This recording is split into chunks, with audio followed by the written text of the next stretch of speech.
Graça e paz, meus queridos irmãos. Alguns me conhecem, outros não. Chegamos aqui em 1999, junto com o ministério do pastor Clóvis, e aqui ficamos até 2003, quando daqui saímos e fomos para o Mato Grosso do Sul. Chegamos em maio de 99, saímos em agosto de 2003. E Deus está dando para mim e para a Carla. Quem não conhece a Carla aqui? Se não conhece eu, não conhece a Carla, né? Amor, você pode ficar um pouquinho só de pé para esse povo lindo reconhecer essa belezura que Deus me deu? Somos casados há 38 anos praticamente, 37, vamos fazer 38 anos de casado. Alguns casamentos eu fiz aqui, graças a Deus por isso, estão bem casados, né? Graças a Deus. Hoje, brincando com a Bia, que eu não a conhecia, eu falei, você é filha de quem? E ela disse, da Marisa e do nosso amado. E assim nós podemos ver o quanto que a igreja tem mudado, né? E isso é uma alegria, né, Gilberto? É bom demais. Eu queria, uma vez que estamos no mês de aniversário, 6º ano do ministério, celebrando a recuperação, nada melhor do que falarmos sobre isto. E o tema está aí espalhado, né, pelos nossos entornos. Tudo muda quando você muda. Você vê que até eu mudei, né? Eu não enxergo mais como antigamente, não é? Esse é um desafio de envelhecendo. Cheguei aqui, eu tinha 34 anos. Passaram-se 25 anos e agora estamos caminhando, né? Embocando a terceira idade, né, Sérgio Paulo? É isso aí. E hoje pela manhã, o Gilberto nos colocou em exercício físico, lembrando a todos já da terceira idade e aqueles que estão embicando nela, né, que exercício físico é bom, ok? Vamos abrir as nossas Bíblias, por favor? Lá em Jeremias, capítulo 29... Você coloca, Bia, por favor, que o texto está na apresentação. Posso? Tá, legal. Esse é o texto na NVT. Eu queria deixar esse texto para a gente pensar. O profeta Jeremias diz o seguinte: porque eu sei os planos que tenho para vocês, diz o Senhor, planos de bem e não de mal, para lhes dar o futuro pelo qual anseiam. Pensem um pouquinho neste tema. Uma vez que nós devemos olhar, e como proposta, olhar para dentro de nós e buscarmos esta celebração da unidade interior,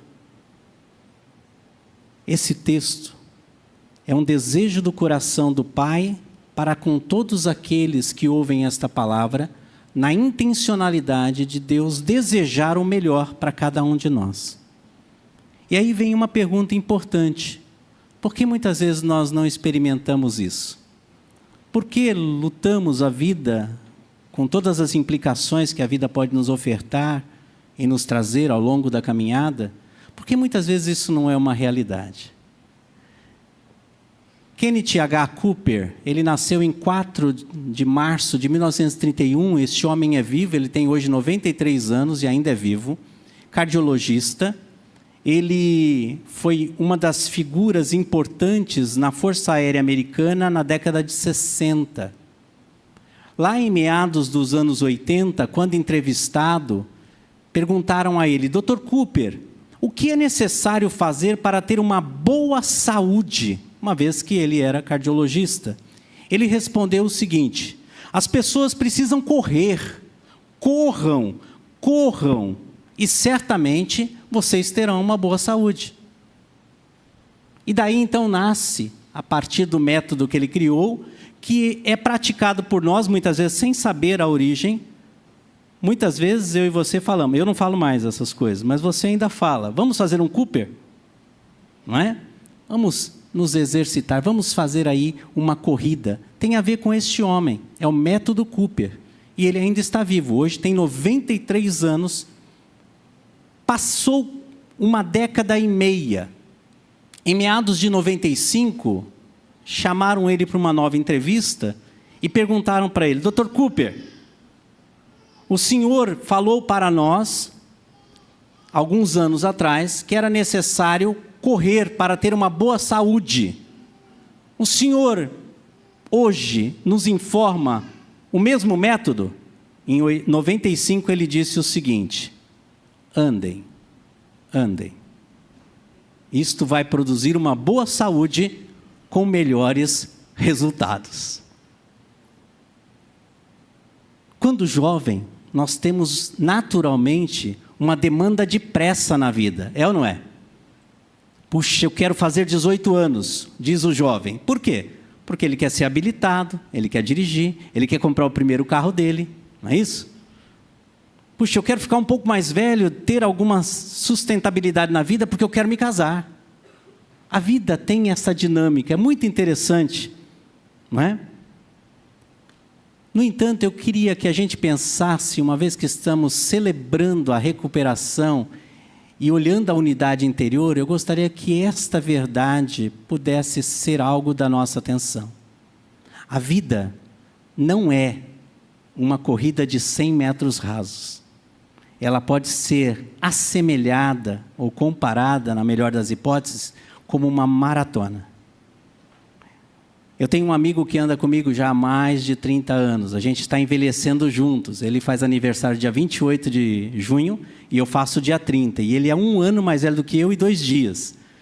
E ele já entrou nos 60 anos. E a gente brinca, todo ano a gente tem alguns momentos nossos em que a gente senta para tomar um café, comer um bolinho, comer um salgadinho, não é?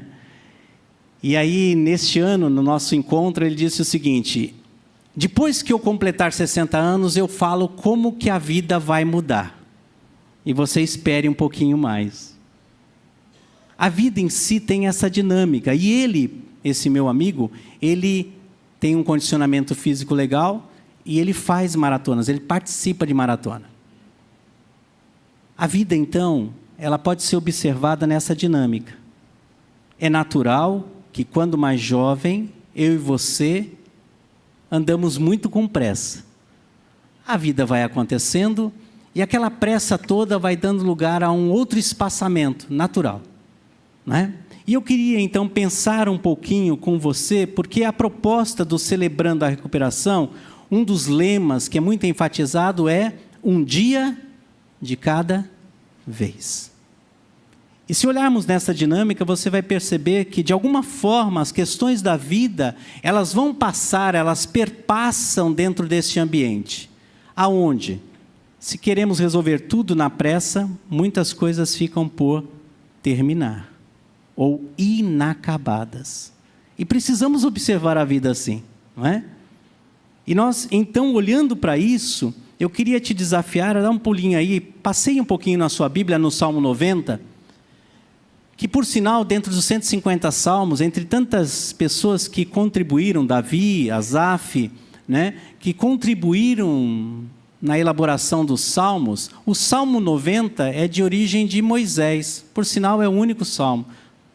E é interessante que Moisés escreve esse salmo quando ele tem aproximadamente de 100 a 110 anos de existência. E no versículo 12, o salmista Moisés diz o seguinte: ensina-nos a contar os nossos dias de tal maneira que alcancemos um coração sábio. É como se ele falasse para ele mesmo: Deus, ensina-me a contar os meus dias de uma maneira significativa, a fim de que eu alcance um coração repleto de sabedoria. Quem disse isso? Um homem que tem 110 anos aproximadamente de existência. É muito improvável que a gente chegue numa idade dessa, não é? É muito improvável. Mas a vida, ela tem esse aprendizado. Eu não sei de você. Domingo passado, quando a irmã Natalina chegou aqui, e a Carla reconheceu ela, e ela falou: é a Natalina. E eu fiquei todo emocionado, porque fazia muito tempo que eu não via a Natalina. E ver aqueles cabelinhos brancos, para mim, me emocionou de uma maneira significativa. E aí a gente bateu um papinho aqui, e ela disse para mim sobre a vidinha dela: eu não sei de você, eu tenho uma habilidade monstruosa de dar atenção às pessoas mais avançadas em idade do que eu, porque sempre há algo novo para eu aprender com elas. Isso é muito bom, quando a gente tem isso como um princípio, como um valor. Eu quero encorajar você, mais jovem, a dar atenção. Vivemos num mundo onde parece que cabelinhos brancos ou sem cabelos, né? Não tem mais tanto valor, não é verdade, Necão? A gente sofre com isso, né? É isso aí. Mas precisamos aprender a dar valor a ouvir os mais antigos, ouvir história deles. O texto que nós lemos lá a princípio em Jeremias, é interessante o contexto em que Jeremias traz essa verdade.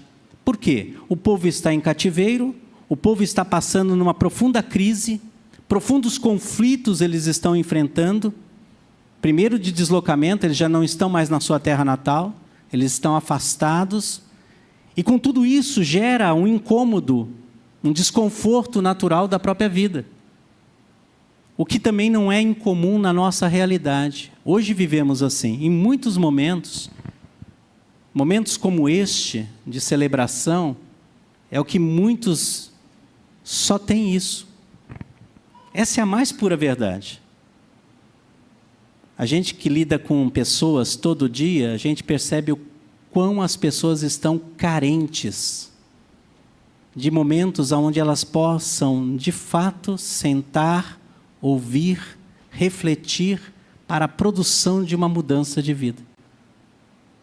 O povo aqui está em cativeiro. E a mensagem que Deus anseia em compartilhar com aquele povo é esta: mesmo estando aprisionados, mesmo em que o momento pareça não ter nenhuma perspectiva visível, mesmo que as aflições e dores estejam presentes neste momento, ele diz: eu sei os planos que tenho desejado para vocês. Planos de paz. O irmão de Jesus, Tiago, na sua carta, ele diz: de onde vêm as guerras, senão das convulsões existenciais, daquilo que guerreia dentro dos nossos interiores. E quão difícil é lidar com isso, sim ou não? Quão difícil é lidar com a segunda-feira, com todas as implicações da segunda-feira, dos problemas que deixamos e que temos que resolver. Isso faz parte da nossa caminhada, da nossa vida. E aí, então, por isso, que eu gostaria de nos encorajar a olhar para a vida, não numa perspectiva de uma corrida de 100 metros rasos. Porque corremos o risco de, olhando para a vida nessa perspectiva, nos frustrar. Porque, de repente, nós não teremos respostas em 100 metros rasos. Uma maratona talvez seja o ambiente melhor para a gente começar a perceber essas mudanças, para que elas sejam duradouras. É nesse contexto em que Deus desafia Jeremias a comprar um terreno. Depois você lê lá na sua casa o livro de Jeremias, é muito interessante isso. Em meio a uma convulsão nacional, em meio a um problema de deslocamento, uma vez que eles estão aprisionados, estão num exílio, Deus diz assim: compra um terreno. É muito interessante isso. Em meio à crise, Deus nos desafia a olhar a vida numa nova perspectiva. Eu não sei se você já ouviu falar desta palavra, carpe diem. Quem disse isso foi Horácio, no ano 65 a.C., ele morreu no ano 8º a.C. Deixa eu dar o contexto dessa palavra, que é muito interessante, muito mal aplicada no tempo em que nós vivemos. Ela faz parte de um poema de Horácio, que ele se dirigiu este poema à sua amiga Leuconói, e esta frase, que muitos tiram do contexto, que significa aproveite a colheita, faz parte deste parágrafo dessa poesia. Carpe diem quam meninum credula postori. Ou seja, aproveite o dia de hoje, ou seja, o dia da colheita, e confie o mínimo possível no amanhã. Esta é a declaração de Horácio para sua amiga. Por quê? Porque o Império Romano, neste tempo, quando Horácio traz esse poema, já está em decadência. E aí então todo mundo está em convulsão, está desajustado. E a amiga de Horácio tem esse desafio. Por sinal, ela está tentando dar um fim na sua própria vida. E isso então faz Horácio declarar em poema esse desafio. Olhe para o dia, olhe para este momento. Olhe para aquilo que está diante de você. Nós temos muita dificuldade em olhar para aquilo que está ao nosso entorno, sim ou não? Nós vemos a desgraça, nós vemos os problemas, nós vemos as fatalidades, nós vemos aquilo que está contrário. Nós temos habilidades nisso, não é? Em olhar sempre o contraditório, aquilo que está nos incomodando. E nós temos perdido a grande oportunidade de olhar para a vida numa perspectiva de um Deus que está presente. Quem não conhece as 3 parábolas contadas em Lucas 15? Qual é a primeira?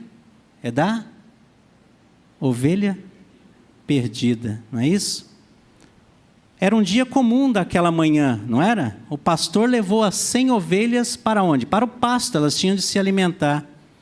Era comum isso. No final da tarde, ele vai lá buscar as ovelhas. Quando ele conta no aprisco, tem 99. Ele vai buscar aquela que se havia perdido. Há uma segunda parábola dizendo de uma moeda, de uma dracma perdida. Conhecem essa? É interessante também, não é? Possivelmente era o dote daquela menina. Não sabemos a história. Jesus conta uma história.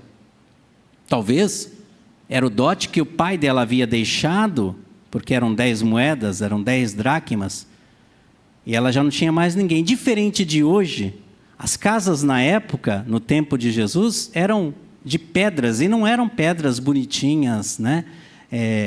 Ajeitadas, eram pedras desconectadas. Imagine o chão de uma casa de pedra. Não era porcelanato, não. Não tinha laminado. E cada valeta entre uma pedra e outra era incrível. Não tinha sequer celular com lampadazinha. Então, para procurar aquilo era um desafio, imagine só, né? Hoje nós temos, né? Acabou a luz, a gente liga as nossas lanternas do celular. A menina, coitada, diz o texto sagrado lá em Lucas 15, que ela diligentemente se ocupa na busca daquela bendita moeda que havia perdido. Quantas vezes eu e você não temos a diligência dessa menina? Afinal de contas, sobrou quantas? 9. Ok? Perdeu uma. Perdeu uma, dá como perdido. Vocês não têm ideia, na seção de achados e perdidos, no metrô, o que tem de coisa. É muito incrível. Dê uma passadinha, não é? Quando você puder, ver na CPTM também tem, é muito interessante. As pessoas perdem tudo, Gilberto. Né?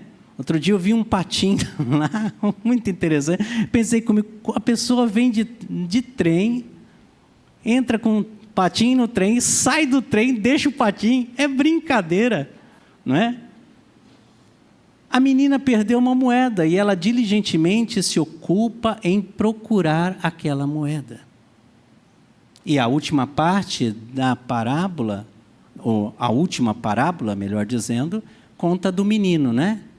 Menino terrível esse menino, né? Dissipa tudo, arrebenta tudo, faz do jeito dele e depois volta, não é? Saiu bonitinho, cheirosinho, cabelinho penteado, volta fedido, né? Cabelo desengrunhado todo, né? Imagine só.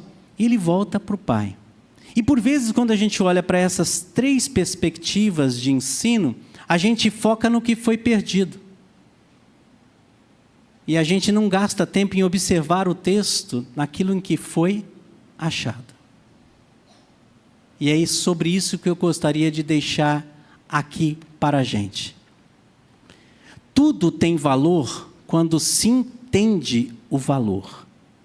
Note, o pastor achou a ovelha, sim ou não? E ele fez o quê? Celebrou. A menina achou a moeda? E ela faz o quê a partir disso? Ela celebra. O menino volta E o pai faz o quê? Celebra. Muitas vezes, queridos, nós temos, melhor dizendo, nós não temos tudo o que queremos. Nós não temos uma resposta da parte de Deus naquele momento em que a gente gostaria. É ou não é? Há orações que eu faço até hoje, depois de mais de 40 anos andando com Jesus, que eu ainda não tenho respostas. E aí não é uma questão de fé, é uma questão do querer dele. Muitas vezes, nós, pelo fato de não termos o que queremos, desprezamos aquilo que Deus tem posto em nossas mãos. E eu vim aqui essa noite para te encorajar a mudar o foco. O que Deus tem posto na sua mão? Quais são as benesses que Deus tem ofertado a mim e a você enquanto vivemos? Enquanto estamos nessa maratona existencial, não é? É tão bom ver os filhos dos nossos filhos, sim ou não, para quem já é avô? Isso é benesses da parte de Deus. Caroline já é casada e tem 2 filhos. Gabriel é meu primeiro neto e fez no dia 21 de junho 14 anos. Viviane, que a gente chama carinhosamente ela de Vivi, não é? Que é a cara da Liliane, né? Igualzinha, vai fazer 11 anos em outubro. E cada vez que eu olho para eles, eu vejo o quanto Deus tem sido bom para com a Carla e para comigo. Eu queria nos encorajar aqui esta noite a entender o valor, para poder colocar valor naquilo que de fato tem valor. É aquele chá da tarde com as pessoas que você já não vê há bastante tempo. Valorize aquilo. Aquilo pode ir embora, não é? Nós estamos neste momento existindo, sim ou não? Não garantimos ali na frente. Alguém me disse alguns anos atrás, pastor, qual a tua expectativa de vida? Eu falo para a pessoa, não tenho. Eu quero viver todos os dias que Deus me ofertar. Eu quero viver com integridade, com graça e com sabedoria. É aquilo que Moisés pediu. Dê-me um coração sábio, para que eu possa contar os meus dias.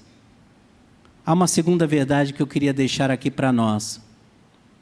Aprenda a dar atenção para o momento, enquanto temos este momento.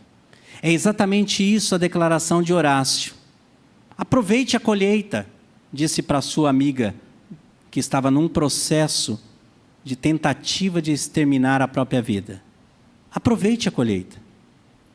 E eu queria nos encorajar a isso. Nós precisamos aprender a valorizar o tempo que Deus está nos ofertando. Devemos aprender a cuidar com carinho, com dedicação e com interesse cada momento que Deus nos oferta. Há uma canção muito antiga que diz, logo de manhã quero te buscar. Não é isso? Logo de manhã. Um novo dia está por aparecer, surgir sobre a nossa existência. E isso é motivo de nós glorificarmos a Deus. Eu queria nos encorajar a celebrar a vida, por cada dia que a gente recebe da parte de Deus. Porque nós não temos garantias nenhuma de que a gente finda aquele dia. Muitas vezes eu falo para os nossos policiais e para os nossos bombeiros, quando eles estão saindo por uma ocorrência, que Deus lhe leve e que Deus lhe traga. Porque nós não temos essa garantia. Ninguém pode garantir o retorno, não é? E por último, eu queria que a gente pudesse desfrutar os momentos da vida com gratidão e reconhecimento. Deus é autor de cada momento da nossa vida. Cada momento. Precisamos aprender a celebrar a Deus em cada momento da nossa existência. Perceber com detalhes e com todo cuidado o carinho e a bondade de Deus sendo derramada sobre a nossa existência todos os dias. E com todas as implicações daquilo que nós estamos vivendo. Uma das coisas mais lindas de envelhecer é que algumas companheiras que a gente não tinha vêm fazer parte da nossa história, não é isso? Eu não tinha uma dor tão acirrada na minha L4 e na L5 aqui. E hoje parece que se tornou tão amiga que não solta, fica junto. Anda comigo, né? Só deixa eu em paz quando eu estou dormindo. Mas quando eu acordo, ela já logo de manhã fala assim, bom dia, Dacil. E eu falo, bom dia, dona Dor. Tem algumas coisas que vão acontecendo, não é? E é normal, é natural. Agora, se a gente focar nisso, a gente vai tirar este momento de gratidão. A gente vai perder a oportunidade de celebrar a vida com gratidão. E eu queria nos encorajar a isso. Quando o filho volta, o pai produz uma festa. É ou não é? Quando a menina achou a moeda, ela chamou a vizinhança toda. Não sei qual foi o custo disso, mas que ela fez festa, fez. Não é? O pastor fez a festa do jeito dele lá, cuidando das ovelhas todas lá. Mas eles celebraram. Márcia Luz, uma psicóloga, ela diz o seguinte, sempre nós teremos mais do mesmo. Se eu tiver um coração agradecido, eu sempre vou ter mais motivos para agradecer. Agora, quando eu entro numa vibe de ingratidão, de insatisfação, de desconforto, a ponto de me tornar uma pessoa ranzinza, não é? Ninguém conhece pessoas ranzinzas aí não, né? Que bom, graças a Deus. Porque é difícil ficar do lado de gente que está tudo ruim, não é? É ou não é? É ruim demais. Eu, no meu primeiro ano, na coordenação da capelania no estado de São Paulo, eu tinha um superior que era difícil. Uma pessoa difícil. Sabe aquelas pessoas difíceis de lidar? Você chegava de manhã, a primeira coisa, você ia falar assim, bom dia. Ele quase respondia para você, bom dia por quê? E aí você fica miudinho, né? Já encolhe, já acabou o dia. Gratidão. Precisamos desenvolver esta atitude. E isso implica em reconhecer a grandeza e o cuidado de Deus sobre as nossas vidas. Deus tem cuidado de cada um de nós, sim ou não? Em todas as áreas, com detalhes. Deus é um Deus de detalhes, um Deus que cuida da gente. Um Deus que olha para cada um de nós e tem de fato um plano, um projeto, uma perspectiva para mim e para você que sempre será boa, perfeita e agradável. O desafio é que muitas vezes a gente acha que sabe mais do que Ele. É ou não é verdade? Deus, se o Senhor fizer desse jeito, acredito que vai ser melhor, hein? Já entrou nessas conversas com Deus? Não. Deus, se o Senhor pensasse desta forma, talvez as coisas iriam para um caminho diferenciado. E aí nós perdemos a grande oportunidade de experimentar o cuidado de Deus sobre a nossa vida. Eu queria nos encorajar a isso. Eu fico imaginando a carinha de Jeremias quando Deus está falando com ele. Jeremias, eu sei os planos que tenho feito para você. E os planos que eu penso ao teu respeito, Jeremias, são planos de paz e não de mal. Planos para lhe dar um futuro e uma esperança. E aí então, no versículo 12, o próprio Deus desafia Jeremias a pensar neste processo. Você deve clamar a mim, orar a mim, e eu te ouvirei. Você deve me procurar, e eu me deixarei ser achado por você. Eu não sei como estão as casas hoje, mas houve um tempo em que as cortinas das nossas salas, elas iam do teto até o chão. Lembram desse momento? Né? Não sei como está hoje. Lá em casa, as cortinas é só no negócio da janela, assim, né? A altura um pouco a mais da janela, assim. Mas houve um tempo em que as cortinas eram grandes, eram enormes, inclusive nos nossos templos, né? Tinha cortinas enormes assim. Lá em casa, quando as meninas eram pequenas, eu gostava de me esconder atrás da cortina, para brincar de esconde-esconde. E geralmente a gente deixava a ponta do sapato para além da cortina, na esperança em que elas vissem o sapato, o chinelo, o tênis. E aí ela nos encontrava. O Deus da Bíblia é um Deus que se deixa achar. É um Deus que, mesmo que a vida esteja complexa, adversa, que a gente não está enxergando o caminho, a saída, Ele sempre vai deixar pistas de onde Ele está. Apenas como uma alegoria, os pés de Deus sempre estarão para além da cortina, para que a gente enxergue-o e possa acreditar e confiar nele. A vida com Deus deve ser vivida com confiança, sem pressa. Ele nos levará a salvos até a sua morada eterna. Que Deus nos abençoe, que Deus possa nos conduzir nesse processo. Não tenha pressa. Kennedy já disse, Cooper, não corra, ande. No final, acontece da mesma forma. Alguns anos atrás eu quebrei meu calcânio esquerdo. Eu corria 11 km 3 vezes na semana com policiais.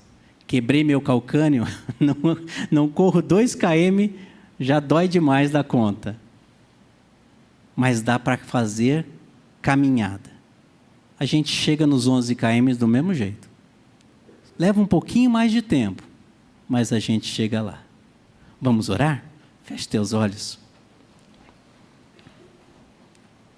Apresente para Deus aí o teu coração. Talvez você esteja vivenciando momentos de desafio, onde, como natural da nossa humanidade, queremos que coisas e situações sejam resolvidas o mais rápido possível. Mas eu queria lhe encorajar, não tenha pressa. Deus é contigo. Deus pode cuidar da sua vida, assim como tem cuidado das nossas histórias. A cada dia é um novo dia. Apresente o teu coraçãozinho diante de Deus e creia nele. Apenas isso, confie nos processos de Deus.